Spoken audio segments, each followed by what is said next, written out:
Welcome to Untamed Blossoms, the podcast where we celebrate the untamed journey of womanhood. Here, we tell the stories of incredible women who have embraced their authenticity, inspiring others to do the same. From entrepreneurs to artists, activists to adventurers, we share triumphs, challenges, and the beauty of self-discovery. These are the stories of women blazing their own trails, breaking free, and blooming unapologetically. Join us to connect, be inspired, and celebrate the power of women's stories. Together, let's rewrite the rules and embrace our wildness.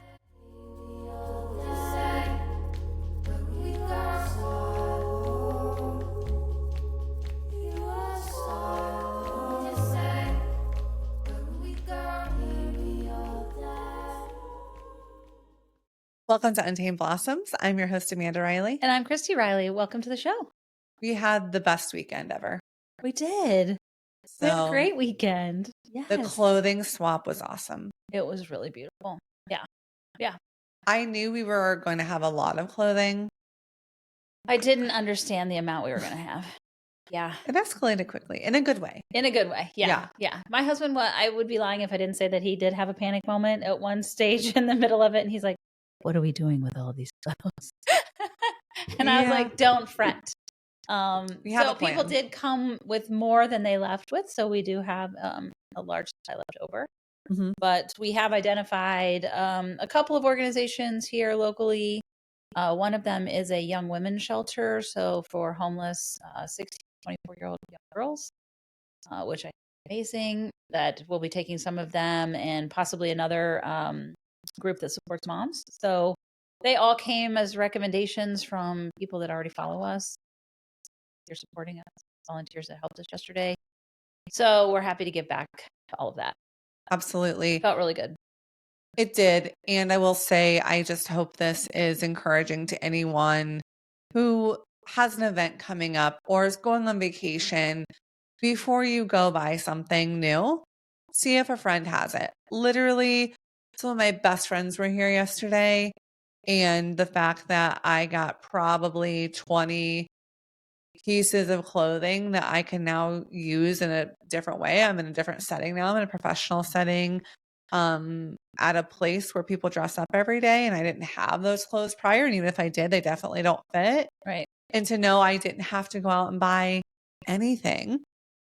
Yeah. That's a beautiful thing. And it's just a reminder that we all have things. Maybe it's not clothing, but we all have different items that we no longer use that someone else could use. So what can you do next time you need to go buy something to see how you can either upcycle or trade or, you know, there's so many options.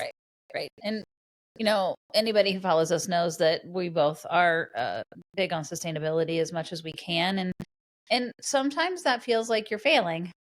Yeah. Right. Like sometimes you feel like, wow, every time I take the plastic trash bag out of my trash can and where that goes, now I'm like, I feel guilty for what I'm putting in there in some ways. And some of it's unavoidable. Some things just don't not come in that kind of packaging, Right. And so wherever we can, help support companies that are really doing the right things and trying to put their products in containers that are recyclable, that are biodegradable, that, all of those things, it starts small. And nobody's perfect, and not to beat yourself up. And I think that's been a journey during this whole thing for me, is trying to figure out, how can you do it and not do it perfectly and still feel okay about that? Right. That every little bit helps. Totally. And so things that we're suggesting here is just clothing swap and not purchasing as much. If we change our consumerism, it changes the amount they produce, right? So if we are just reusing the things that we have more often, if we are, there's 2 local chapters here in Columbus of repair guys that are running these repair clinics. So taking your small appliances and letting these guys who have this amazing gift of tinkering, if you will, and just repairing what you have instead of throwing it in the trash can and buying a new one on Amazon, right? Mm-hmm. It's that simple act that changes the impact on our environment. And it's really simple things. And just find your local place. And it saves money at the same time too. And we get away from this throwaway culture. Everything is expendable and throw away and just get a new one. And on to the next. And on to the And next. even I listened to a podcast and there was an author talking about her book, and I was like, wow, I really want to read this book. But it wasn't something I could get like walking into a bookstore. And my friend was like, hey, do you know in Westerville, we have a bookstore that you can call them and say, hey, this is a book that I want. They will order it for you and then deliver it to you. Oh. I had no idea. And it's things like that. You can find these sustainability groups in your local communities, and you can find local businesses that will order things. I think we're in such a habit of, well, I don't see it in the stores, I have to order it from Amazon. And it's like, well, there's probably a lot of different ways we can support local if we ask those questions. And it's just important to seek those people and that information out. Yeah. So Small changes make sense. And that's, it feels overwhelming sometimes, like I'm just one little person.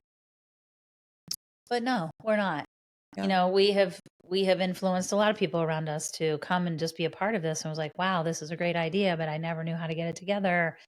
And so encouraging you to, if you're one of those people that really have the skill of putting an event together, and trust me, it wasn't, there are details involved. Don't get me wrong. There's graphics. We put it all over our social media. But the actual logistics of it wasn't terrible. We had a few people show up to help us set up the tables, labeled them by size.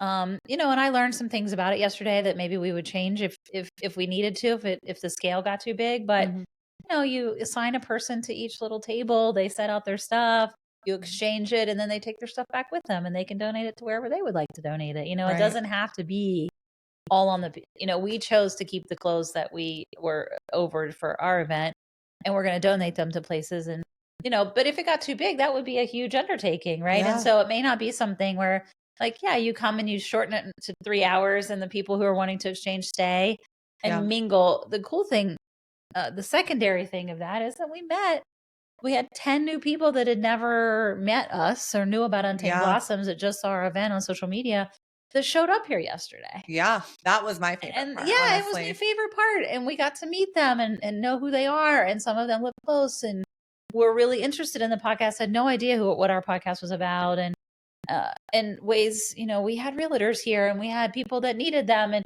like people were just naturally exchanging information to help each other out. And so it truly was a women's empowering event where women are supporting other women. And it was really beautiful. And everybody chatted and got to know each other. And it was really cool. It was my favorite part. So there's all these side benefits of people that are running businesses that also got to benefit from the event yesterday.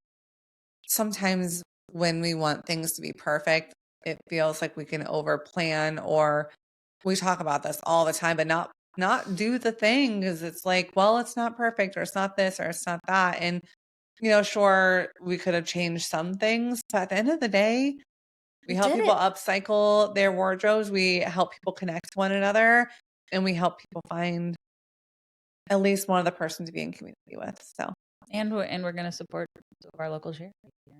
Yep, absolutely. Nonprofit that really this clothing will benefit the most. Absolutely. Right. Yeah. So it ended up in the hands not of another corporation that's going to sell it for their own gain, but it'll, because some of the nonprofits will take these clothes and sell them. We're literally gifting them, and people that are really in need are going to be able to use them for free. And so they they're finding a home at some point of a place that really needs them. Yeah. So it was really cool. My heart was full yesterday. Same. Yeah. I slept well last night, and I was like, oh. Yeah. Well, I slept well also because we were running around like it was a busy day, but I was like, oh, I didn't really work out yesterday. Like I usually like to get a walk in or something. And I didn't. We never sat down yesterday. I looked at my watch. I was like, you have 12,000 steps. And I was like, was I just pacing that entire event? Was I just walking the length? And I think I was. So well, we were talking to people, and then people would come in with clothes and we would help them. And so we made laps around the tables multiple times. Yeah. We put a lot of steps in last night. Yeah. Crazy. Yeah. That's great. But so today I'm excited because we have a chance to do a solo episode, which our calendar was very full so far this year, which has been amazing. But it's nice that we'll be able to, I think this will probably air end of February, and we're in January right now. So looking forward to just chatting together for a change with Or- our camera, our first solo YouTube recorded. family, hello. Hey, remember to like us on YouTube. And I actually smelled, I wanted to tell you, I spilled kombucha on me earlier. So if I smell like vinegar or some weird, funky, fermented something food, that's what it was. I shook it on accident and it exploded all Big over me. I took the mistake. lid off. Everyone who knows me knows my sinuses are so bad I never smell anything. And I think it's one of people's favorite qualities about me. Yes. They're like, I don't know if you smell? can see Leroy's little body, but Leroy's like best doggy Leroy. Our mascot. But today, you guys, we're going to be talking about transitions and transformation. And I know that Amanda and I have had conversations about this a lot, in that I am nothing close to the version of myself I was in younger versions of myself. And so, to the point that current me wouldn't recognize old me, and old me would definitely not recognize new me, and what that feels like. And that means new careers and sometimes new friends and sometimes new relationships. And we continue to morph in this world. And I think my personal spiritual beliefs is that that's what we're meant to do. That's what we're here for, is growth and development. So, how can you embrace that and not be afraid of it, and all the chapters that comes with it and all the change that comes with it? And I will preemptively say that it is part of our design, our human design, that we change and morph a lot. Yeah. And I personally used to hold a lot of shame around that. And like there was something wrong with me. And I'm happy to report that I've shed all of that. Get out And of I here. embrace it as one of my superpowers, and not something that I have to be shameful about. That I know a little bit about a lot of things, and that's cool. Yeah. And that's literally what I meant to do. Yeah. I'm literally meant to continue to gain knowledge, dabble in things until it doesn't light me up anymore, and move on. And I don't know what the goal of that is at the end goal, but I do know that I use a lot of my current things that I've dabbled in. Now, all of those there's little tidbits of all of that collectively serve me now in what we're doing. And I don't think, I know that the old version of me would not be able to sit here on camera and be on the interweb interviewing women, feeling confident in my own skin and my own body, and being okay in sweatpants. And we're talking about getting an Untamed Blossom uniform of that we just show up in every day, because we don't want that to be the messaging about what we have on. And it's not something that we're tied to. And well, it's not about that, right? It's not about that, It's about the journey. And that's what today's conversation really is about, is what does your journey look like? And you are the journey in this lifetime, growing, developing, changing, pivoting. Those things are so important to feel fulfilled, and you shouldn't have shame or feel bad about those things, because ultimately, as you mentioned, each of those pivots help you gain something that you need to be more successful, or not even successful, but to feel more complete through the next thing that you do. They're all just stepping stones. Yeah. And I think our society puts a lot of, that we do have chapters in our life. We do have, our childhood, and then our adolescence, and then our young adult lives, and then our working lives, right? Where you start to really become working and have a family, if you're going to have one. And, and so we naturally go through these phases of our lives. And yet somehow in the background, we're mourning the previous stage. Like, and how many people get stuck in, man, my glory days were back when I was a teenager in high school. Wow.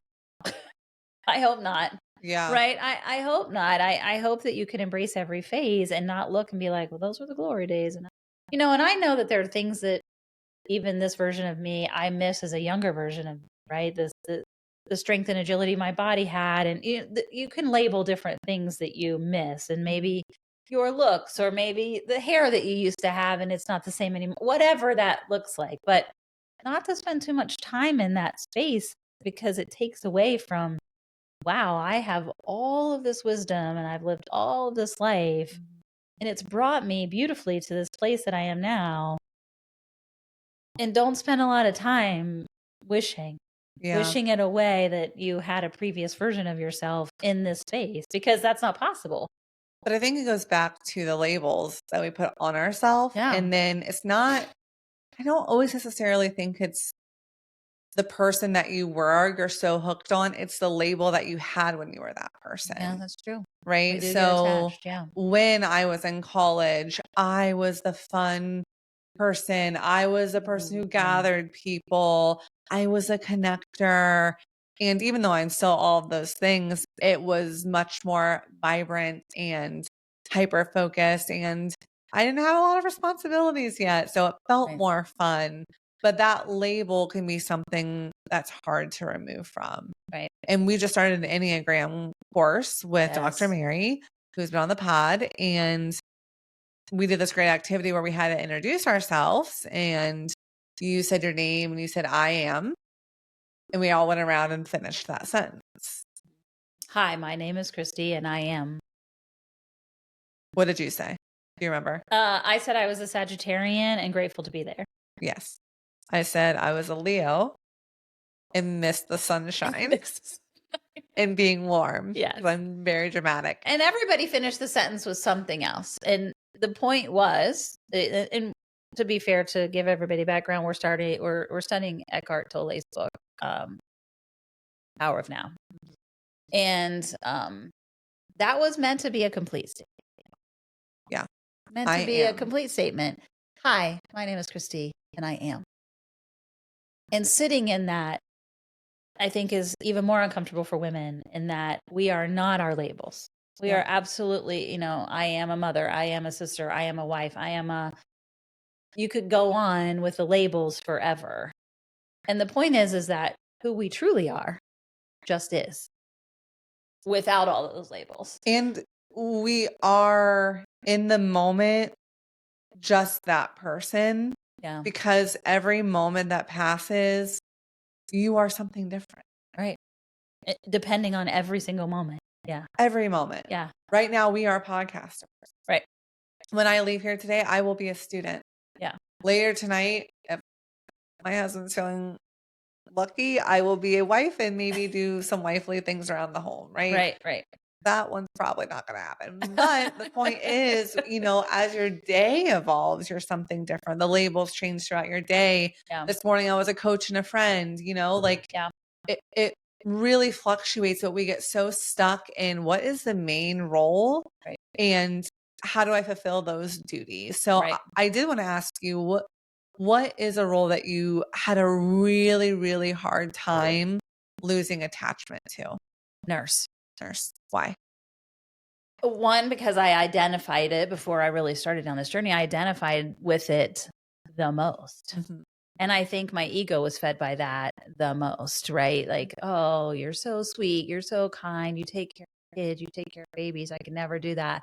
So I was constantly getting this unbeknownst to me. I at the time, I wasn't aware that my ego was being fed by the label that brought, right? Mm-hmm. Like, oh, you're a children's hospital. Oh, I can't believe you do that. Oh, what an amazing, right? Like, it made me feel better than whatever, right? Like, we don't realize our ego's doing that to us. Mm-hmm. It puts us above people, right? And so our ego really loves that. And, oh, you couldn't do it. So of course mm-hmm. Right? Like you don't realize you're doing that, but it feels that way on the inside. So when I retired, suddenly there's not any of it. Yeah. And I went to realtor school, y'all. And there's not the same warm, fuzzy feel about realtors, turns out. You're like, wow, this is a hard right. No, I had a complete laugh. And I was surrounded by people that were professionals every day at the hospital and highly educated physicians and friends with a lot of people. And I really missed the camaraderie of that and the conversations that I had with people. And not to say that I wasn't encountered with high-level professionals outside of that, but the day-to-day starting out in real estate, you may not see anybody. So I was very isolated.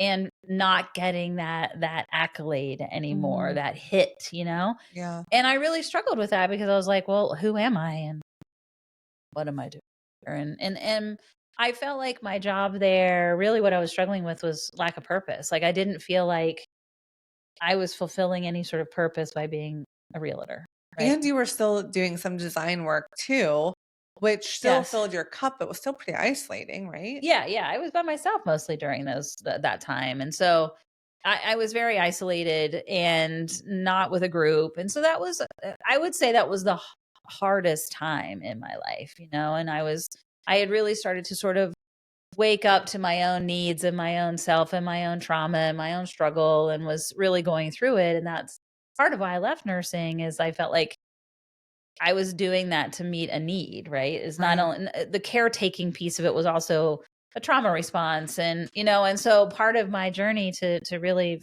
figure out who I was I needed to depart from that as my career and really figure out what can I do. And I was in burnout, caregiver burnout, and you know, which we all sort of struggle with in nursing off and on. And so it was time. I knew it was time, and yet the transition from that was really difficult. I didn't. Yeah. It was a real ego battle to come up from that and be like, I still have worth and value away from something that like that seems altruistic to the collective, right? Yeah. And then I went to a hard left, and that's something that most people find not altruistic in any way and distrustful most of the time. And, you know, and I was like, wait, but I'm a good person. And, you know, and so it was Yeah. a weird dynamic, but the whole play of that made me feel way stronger at the end and Yeah. really figure out what I wanted and what I was missing and what I needed to do. And, um, all of those things and multiple things took us down the road, right? Then COVID hit right after that. And so that career just kind of was put on pause because I really needed to jump into the restaurants. Mhm. Obviously during COVID, during shutdown, the Yeah. restaurants were struggling hardcore and that was our livelihood. And I needed to be a part of that to keep Yeah. it afloat. So the universe forcibly took me out of real estate. And I realized after that that I wasn't sad about Yeah. Yeah. it. Like this pivot was for the best. Yeah, and I thought it would be something. I love real estate. I love investing in real estate, but this I found out the selling of it was not really something that brought me real joy. Yeah. So that was an interesting shift, you know. And sometimes you go through these things and you're like, well, I don't know why I was meant to do this, but I For a did it. reason. I've got the knowledge base, and um, you know, and it didn't end up being anything that I stuck with. Yeah. I think that's one important thing about transitions is there's always a fear of letting go when the pivot Yes, happens, no matter what. Even if it's something you don't like, there's always, of course, it was much harder. And that was the original point is like, it's much harder to pivot when you are deeply rooted or ingrained in something that speaks to your value or worth. right, But also on the flip side, there are some things that you pivot to that you don't want to let go, even if you don't even like it, right. because you're like, well, what if? And I did this thing and now people have a different label for me. And we struggle with this as being the energy types that we are. And twos from the Enneagram type is like, people now think of me this way, or I did this thing. So now I just have to almost like save face, or I have to continue to do this because I've created this new label. And now what? Well, I Like, want to prove myself. I totally. think we want to prove Yeah. ourselves. That's the energy I found I was in. And I was Yeah. like, well, I'm not going to quit this because I'm going to prove, despite all of these roadblocks that I've had in this new space I'm in, I'm going to prove myself Yeah. because my self-worth needed proving Yeah. when really it did not, Yeah. right? Like my self-worth did not need proving by forcing myself to be successful at this. And by the way, I just didn't love it. Yeah. I just didn't love it. Yeah. I was just like, it's okay, but I'm not in love with this. This does not light me up. It does not bring me joy. None of those things were true, but I was content. And I would have, had COVID not happened, I promise everyone this, I would have continued down that road Mm-hmm. until I was like Burnt out. Done. burnt out and done. But I would have been successful at it. I would have, because that's just what I do, right? Right. But it would have been to the detriment of self. Yeah. And I think that's the lesson that I continue to struggle with. Enneagram 2s, this is our struggle in general. Also, being a manifesting generator, we have enough energy to do all the ideas. Sometimes we need to know when to not do them and when to walk away. And I think Yeah. that's where we share. That's why you and I get along, I think, so well, Yeah. is that we share in both of those struggles, Yeah. and we reflect ourselves in each other a Mhm. lot. I think I can see myself in you, and you see yourself in me a lot, and that you're like, wow, she should just hold back on that, or she should, Yeah. like, we can, I think we help reflect that to one Yeah. another. And I think that's why tribe is so important. Who's around you Yeah. when you do these transitions, right? Is make sure you have the people around you to support you. And it's always such a weird balance of supporting, but also helping someone realize like they're miserable. You know what I mean? Yeah. So 2 is my main type, but I have a close 3 and 7. Yeah. So I'm pretty a lot going on. Um, but that 3 for me is a lot about finding value in my profession. And I will say in a social atmosphere, I am a 2 all the way. Right. Right. But a lot of my life, I really relate to that. Like, I'm only valuable if I'm good at what I do. Yeah. Me And too.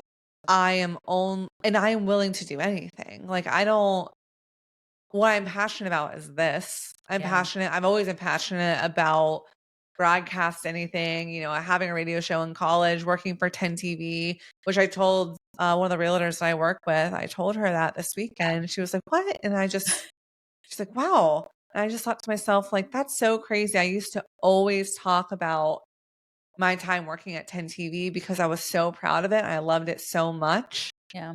But after so long, you're like, well, this doesn't really pertain to my life anymore. And that like made me so sad. That you deviated so far from your authenticity that, Yeah. yeah. I Yeah. was like, whoa, that's really, really wild to me that I stopped talking about that time that really changed me. Right.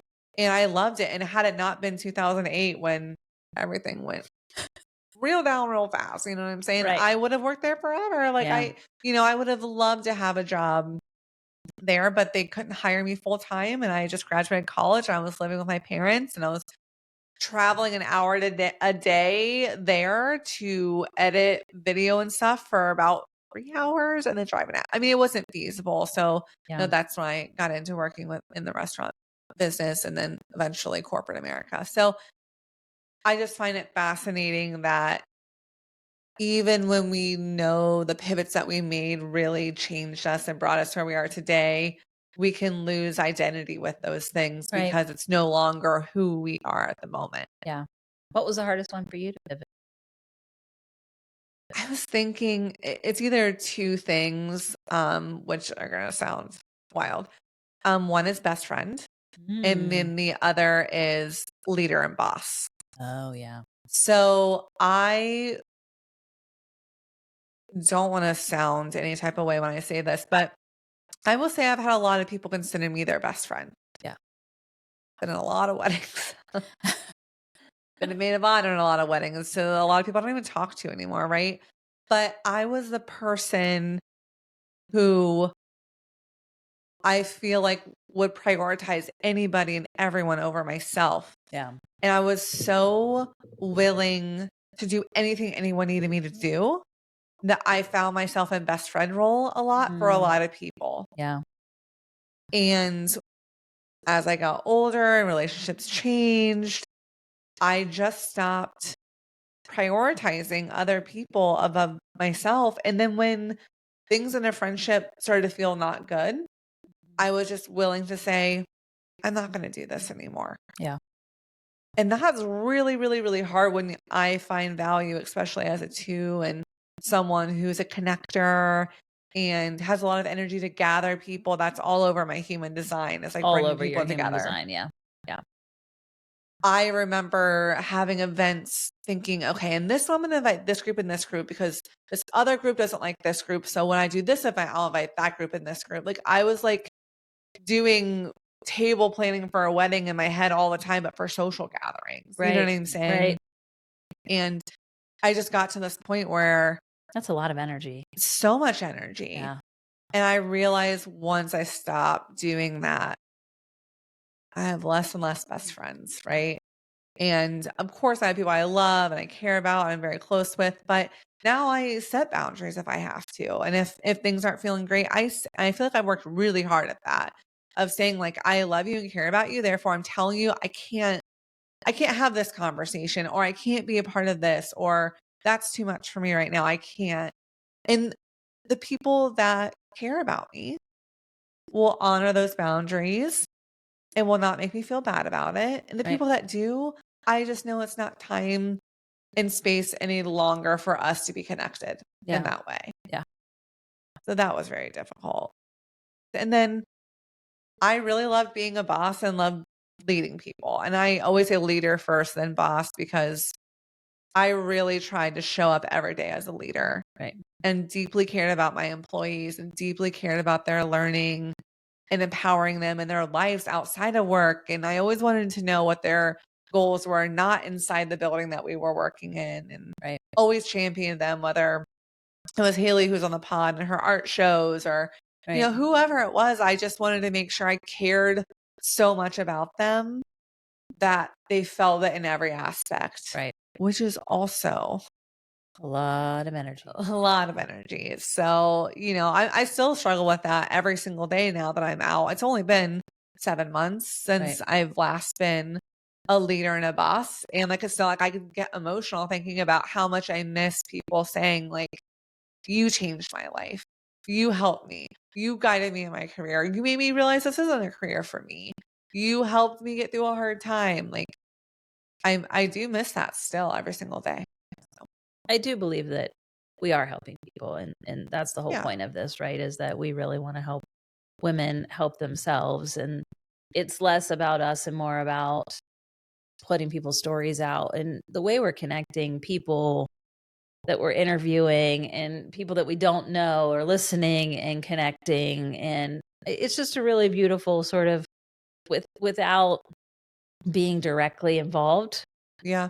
And yet we are, right? Yeah. And I know I can say that about podcasts I listen to. I know that you can say that about podcasts that you've listened to, is that you have these aha moments listening to people, and they have no idea. Right. Right. And so as the person who's putting the information out there, you have to just be okay. And that's the work, right? Is being okay sitting here and being like, we are enough and what we're doing is enough, even if we don't get the accolades back.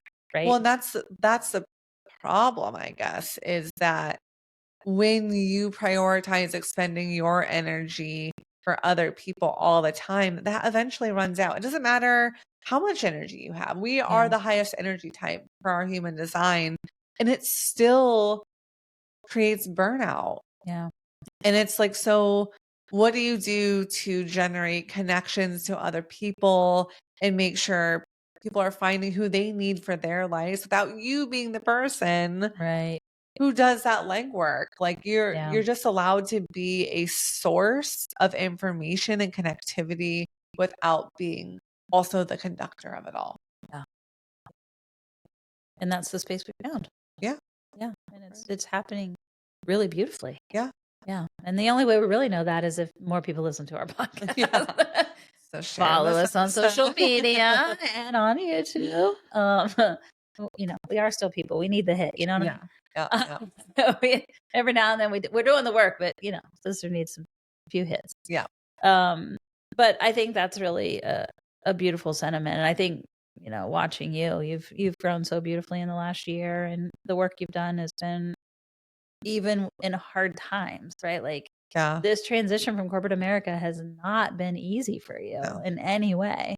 And I think that and I've watched you and reminded you, because I think it's easier when you're sitting out from it, right? To be like, hey man, just be open to what's coming at you, right? Can you talk about that like during this transition? Because I think you have more of a fresh perspective on it right now as you've the most recently one that's gone through it. Just when it feels overwhelming. And I think we should talk about that, how to get through those moments of doubt and did I do the right thing? And oh my God, is this the right, the cliff jumping. Yeah. When you're in free fall off the cliff, Yeah. there's moments where you're like, shit, I don't know if I got on a parachute. I mean, it's still once a week where I think to myself, what have I done? why did you do this? What were you thinking? You Yeah. could have kicked back and just maybe relaxed a smidge and not jumped. Yeah. Maybe you ever thinking of that, Amanda? Like I do still have these conversations with myself because it's not easy ever. Right. It's never It's easy. hard. And when one thing changes, this is my personal experience. Everyone might feel differently. I know people feel differently because they've told me like, what? But I don't know what you're going to say right now. Okay, if I'm going to assess and change this one thing, we're changing everything's being assessed and everything will be changed. Oh God. Like I can't take one thing at a time. I'm like, no, absolutely not. So I think for me, I work against myself in some of those moments where I can't just be like, okay, I'm going to leave corporate, sure. And I'm going to start a podcast and it's going to be chill. No, I'm like, okay, let me take inventory of friendships. Let me make sure all these are working out okay. If not, hard conversation time. Marriage. What's going on there? Is it good or is it bad? And if not good, then we need to fix this immediately. Maybe I want to join a new industry. Maybe I want to do something completely different outside of this also. And maybe I want to go back to school. And maybe I need to save the environment. And then maybe also I need to stop shopping and save everything. And then also maybe I need to get into gardening. And also, I mean, the list just goes on and on. Jesus, I read like 50 books last year. Like, Right. It's one of those moments for me that if I'm in it, I'm like, I might as well be in it for everything. You're salad on. And that type of transformation for me is just honestly how I operate. I wish I wasn't like that sometimes. I wish I could just take things a little bit more as they come, but I don't. And so to answer your question about like, what does it look like to take things that are coming at you? And I didn't really have an option because I literally started burning everything down. I literally just said, okay, where's the gasoline? Great. Now I have my match. Let's see. Right. Let's see what can come of this. But if you're aware that that's your process, Yeah. right? Then what have been your tools to sit in that, right? Because you've created quite the hot seat by your analogy that you're sitting in, right? Yeah. Your tools for navigating that, your tools, what have you learned about yourself in the last 6 months that has helped you in those moments to just sort of, I think, I don't want to answer it for you, but feeling it and being in it and then coming on the other side of it? You have to realize that you're the one that lit the match. You know what I'm saying? Like not taking away the victim mentality of it. Before what I would have done was tell everyone how hard everything is all the time. I would have bitched and complained about it and posted on social media like, oh, there's nothing I relate to less than me 10 years ago writing a post on Facebook. When those memories pop up. To get the sympathy. Oh my. Are you okay? God. And it wasn't even like I was like cryptic. I was like, so mad. Have to go into work today. I'm exhausted. Would much rather be like, what was I? It's a monster. So now that's not my process. Now, someone I care about or they care about me, ask how I'm doing. I might say, yeah, I'm feeling overwhelmed. This is what's going on. And I had a friend the other day reach out to me who I hadn't talked to in a while. And he caught me in a moment where I was like, I was in school, like I was doing the work. Right. We had a little podcast emergency also. And he had called me about a business thing. Yeah. And I didn't talk to him for a while. And I was trying to execute on the thing he was asking, right? And he was asking me how I was at that same time. And I'm actually great. Yeah. Things are great. Yeah. But in that moment, I was like, yeah, it's fine. Everything's fine. Is this, how's it? It's fine. How are you? I'm wonderful. I'm great. Things are awesome. I'm glad for you. I was just like, I was being a shithead. You were And being robotic. yeah, I was just like, Yeah. lots going on. I'm like overwhelmed. And I said I was overwhelmed. And then later, when I was like not in that space, I just texted and said, hey, I was kind of a shithead when we talked. I'm happy for you. I'm actually in a great place. Sorry, probably didn't sound like that. I was just like, whatever. And that's part of my toolbox now is communicating those things, not saying things to make people feel bad for me lighting my own match. Right. Saying, hey, I had a moment to reflect. I realized when we interacted, it wasn't this is actually how I'm doing. I'm fine. Sorry if that came off, whatever. Right. And then in those moments where it's been really, really, really, really hard, these last 6 months, you've been with me when that's happened on occasion, just letting myself cry, letting myself be super emotional. This is new for you. Yeah. But it's not something I am naturally good at, is being vulnerable and showing how I'm feeling. Getting attention for when things were hard was something I used to do. Yeah. But being completely vulnerable with this is actually how I am, and these are actually the things that are going on with me, is never something I felt comfortable with. And now I do. What are the things that you feel like you had in your toolbox? The first day that you cry on the podcast will be big. That'll be That'll ever happen. My mind, that'll be when we know we've come full circle. You know what I mean? my mind does this thing around the podcast where, I am Barbara Walters. Yeah, you got the mental checklist happening. Yeah, like I'm over here like, what are we talking about? I can go on for hours, whatever. I'm like, okay, I'm like monitoring the volume. I'm like looking, making sure the camera's working. And I'm like, We could not be okay. more yin and yang in this. It works. Yeah, it totally works. But that's my close 3 coming into play though, of like, yeah, this is the thing. So like, I want to be good at this thing. And that's what I'm thinking about. Yeah. I cry all the time when I listen to our podcast. Right. So I'm editing it, but on air, no, can't. I'm busy. Full on all the time. Full on all the time. So how do you've had a lot of change, honestly, with getting back into the business, getting out of the business, deciding to move out of suburbia, out here, doing something like a podcast, which at first you were like, no, dog. So that's a lot. Talk about your toolbox and things that you've done to help navigate that. I think inner questioning, right? Listening to your, like it, and this is why we do what we're doing, is just now listening to your story about having all the things. And I know what you're doing. I know all the tabs you have open on your computer and on your brain, right? So taking that phone call in that moment, really, you didn't have a tab available. Mm-hmm. Yeah. Right? Yeah.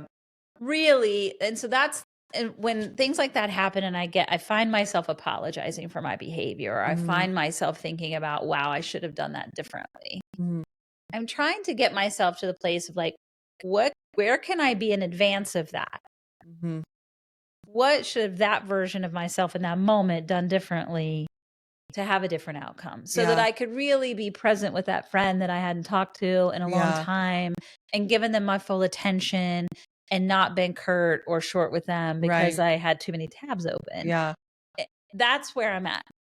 That's where I'm at, is I do a lot of reflecting on when those emotions show up, sitting with that and coming up with a response of, how did I get down that road? Yeah. And what could I have done differently? I could have been like, I saw you called, text back. Yeah. I am so slammed right now. I can't wait to talk to you. Can I call you later tonight when I have real time and energy to devote to this conversation? Yeah. Right? I'll push you a little, Go ahead. because this happens a lot. I feel like for you with family obligations, which is a little more tricky, right? Yes, as a mom and a juju. Yes. Like, how do you navigate that? Because that's some experience that I think I don't have, for the most part, is like, man, yours is pretty familial, and I can't imagine that is comfortable always in those moments. It's not, but I find myself saying no when I need to, right? And a perfect example, and Brittany, I love you if you're listening. She knows this already. Brittany called and said, my husband's ill. He's staying at home with a baby. Remy has an event tonight at her school. We're watching a movie with her classmates. Do you want to go with us? because I understand as a grandmother that this time is so fleeting, right?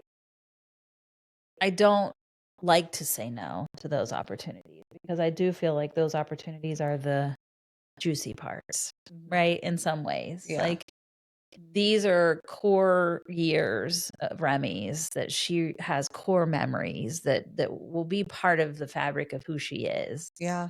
And I love her so much that I want to be a part of that Yeah. fabric, right? And but at the same time, I had literally been running all over the place all day. We had had a bunch of things for work to do. Like I had been in the car, I had been running the dog around all day. And there was part of me that felt the guilt start to rise and be like, I should just go. I should just go. And but I knew that it was going to be, you guys have been dealing with sciatica for a little bit. And I knew I was going to be probably sitting on the floor Yeah. of some classroom or gymnasium, Yeah. watching a movie with a bunch of screaming 5-year-olds and God, whatever ages were invited, and their parents are running around. And so it was going to be 2.5 hours of Despicable Me 4 on a gymnasium floor.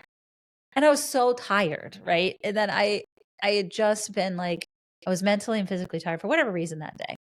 And I had been sick early in the week. So being out all day after recently recovering from not feeling great, I just couldn't do it. Yeah. And I said, sweetheart, I love you, but I don't have it in me tonight. I just don't have it in me to go. And so I held that up and I didn't feel guilty, but your body wants to remember that. Right. Mhm. And I knew that she was fine. And I knew that she would go and have a great time with her daughter, mother-daughter time, just the two of them, and they would be totally fine. Yeah. I also know that my Brittany would love to have other people there with her because that's what makes her feel more comfortable in those Yeah. situations. She doesn't love social situations in the school where she's the adult and she has to Yeah. interact with all this. She does a great job in the moment, Right.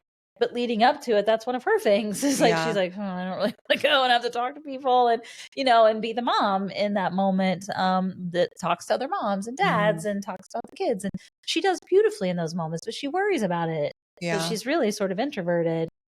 And so I know all of those things, right? And so we want to take on other people's stuff and help them because we're a two.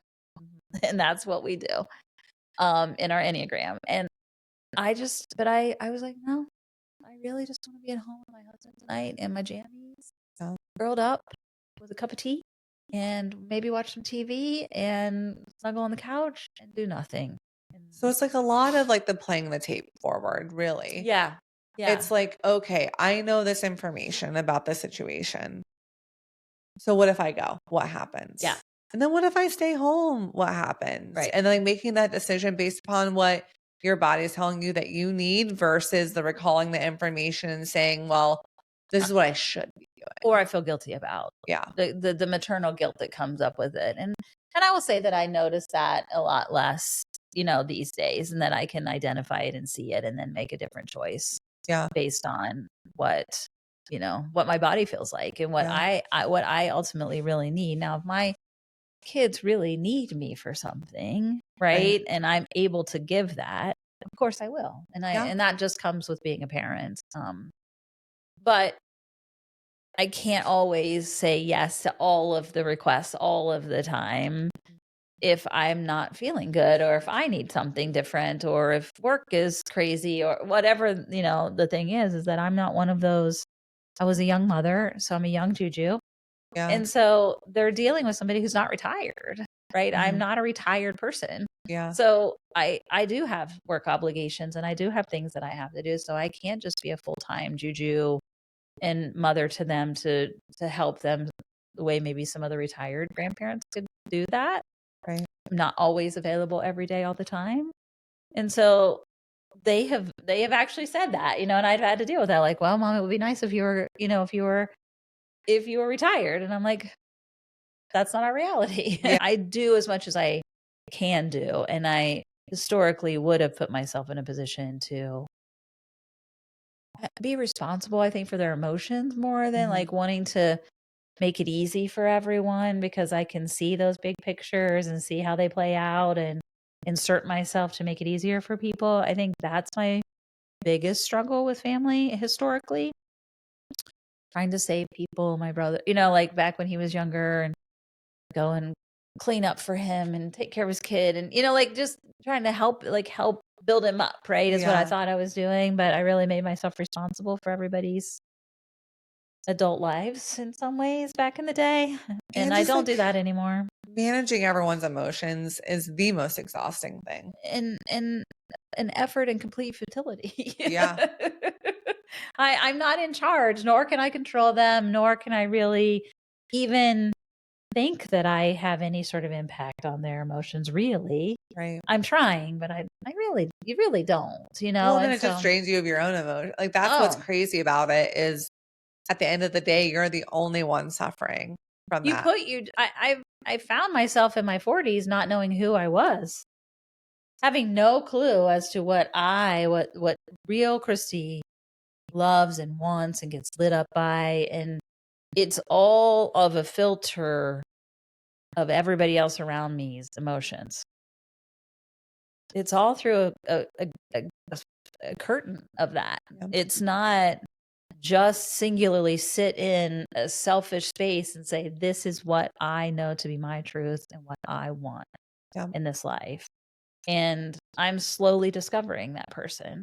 Yeah. But it's been really hard to find her and to listen to her and to give her credence, because I still want to default to based on this curtain. And I have varying beliefs about that. In some ways, I feel like the greatest job you could ever do is be a mother. And that doesn't stop. It doesn't stop until you're dead. Yeah. From the time you have a child until the time you take your last breath, Yeah. that doesn't really stop. And what is there a greater honor other than that to help usher other souls onto this planet and be any source of resource for them, Yeah. or a source of guidance or love, or just unconditional love really is all that people need, And if right? you That think of, takes the form of a lot of different things. well, that's what I was going to say. If you think about it, being a woman, and we talked about this in either a full moon circle or a class, who can say, but actually, it doesn't even matter if you have a child, you are love. And all Yeah. you want to do is give love and help others be able to receive love. Yeah. And it's just that responsibility of like the feminine of how can I make sure everyone feels loved? Yeah. Whether it's with family or friends or an animal, like people, I won't say people, but I think anyone who identifies with that feminine energy Yeah. is constantly taking and spending all of their time, and their life's mission is to help give and others receive love. Yeah. And the And that balance is is figuring out how to do that without completely abandoning yourself. totally. And that's what we hear over and over again in that Yeah. chair is I abandoned self, I listened to other people, I wasn't sure, and now I'm trying to find my way back to her. Yeah. And it's a common theme. A lot of what I sit here and think about is, wow, how can we keep that from happening? Yeah. And maybe it's just part of the journey. Maybe it's always supposed to happen. But I look at my little Remy and my little Elsie, is the tiny women in our family, and how can we give them permission to say who they are? And I Well, don't know how to you're doing it. yeah. You're doing the work, and you're demonstrating for your daughters what that looks like so they can demonstrate for their daughters what it looks Yeah. like. Because maybe the journey is coming back to that, but it's also about healing ourselves so we don't pass on that shit. Right. The you should be doing, you shouldn't do this, you Right. should do that, this won't make enough money, you should go here. It's about making yourself feel comfortable with yourself and your journey so Right. that you can demonstrate that for everybody else. Yeah. And just champion them at every moment I can get, whatever they want to do. And stop with the messaging about woulda, coulda, shoulda. This is I can't tell you how many nurses I met that said, I just wanted to be a nurse because my family kept telling me that I would always have a job. Yeah. We had our guest last week who that exact thing happened to. Yeah, I would always have a job. And you're like, and I don't like it, right?